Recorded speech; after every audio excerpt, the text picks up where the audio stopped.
بخصوص الحصبة أو ما نسميه يعني بحمرون.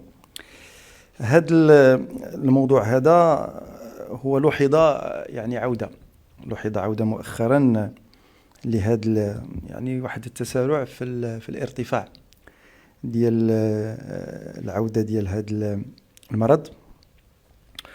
والحكومة طبعا عبر وزارة الصحة تفاعلت مع الموضوع بسرعة كبيرة. لكن قبل ما نقولوا شنو هي الإجراءات اللي عملت الحكومة، نتكلم أولا على الأسباب. في طليعتها هو تراجع الحملات أو الإقبال على التلقيح في السنوات الأخيرة، خاصة السنوات التي أعقبت جائحة كورونا. هذا واحد من الأسباب الكبيرة التي ساهمت في عودة هذا المرض.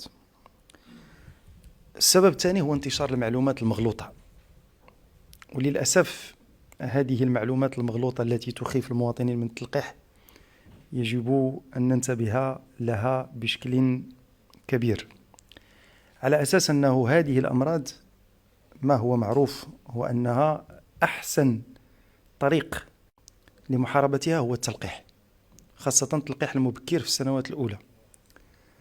هذا ما يروج خاصة في الوسائط ديال التواصل الاجتماعي من تخويف الناس وتخويف المواطنين، وفي بعض الأحيان عبر تعميم بعض الحالات الضيقة جدا. لأن الآثار الجانبية، أنا لست طبيبا لكن أعرف بأنه الآثار الجانبية، جميع الأدوية عندها آثار جانبية بدون استثناء، وأي دواء فتحتيه كتلقى فيه الآثار الجانبية، وهذه كتحدث في حالات محدودة، باش ما نقولش نادرة، محدودة. فلذلك لا يجب أن نعمم، ويجب أن ننتبه لهذه الإشاعات المغلوطة التي يروجها البعض، والتي للأسف تجد بعض الآذان الصاغية لها. هذا ما أدى أيضا إلى تراكم عدد الأطفال الغير الملقحين. أيضا عدم احترام الجدول الوطني المعتمد من طرف المغرب، خاصة في محاربة هذه الأمراض المعدية.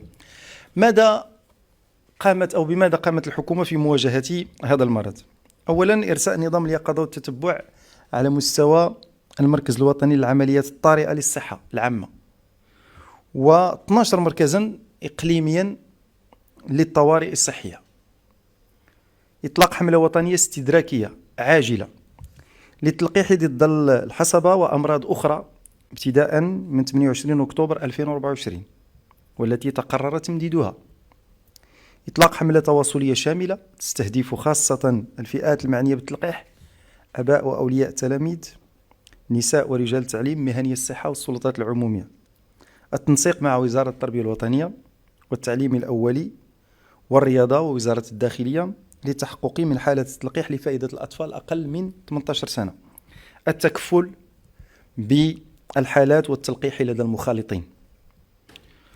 وفي هذا الإطار تدعو الحكومة جميع المواطنين والمواطنات، خاصة الآباء والأمهات وجمعيات المجتمع المدني ومختلف الشركاء ومختلف الفاعلين في المجهود الوطني، إلى تكثيف الجهود والمشاركة الفعالة في حملة التطعيم ضد الحصبة التي ما زالت جارية في بلادنا. راه لحد الآن كاينة عملية الحصبة في المراكز الصحية. كما نطلب لجميع القوى والفعاليات والقوى الحية ورجال الإعلام والصحافة إلى التصدي لهذه المعلومات المضللة والإشاعات التي تشكك في فعالية وأهمية اللقاحات. قبل المغادرة لا تنسوا الاشتراك في قناة العمق المغربي وتفعيل الجرس ليصلكم كل جديد، ولا تنسوا مشاركة الفيديو والضغط على زر الإعجاب.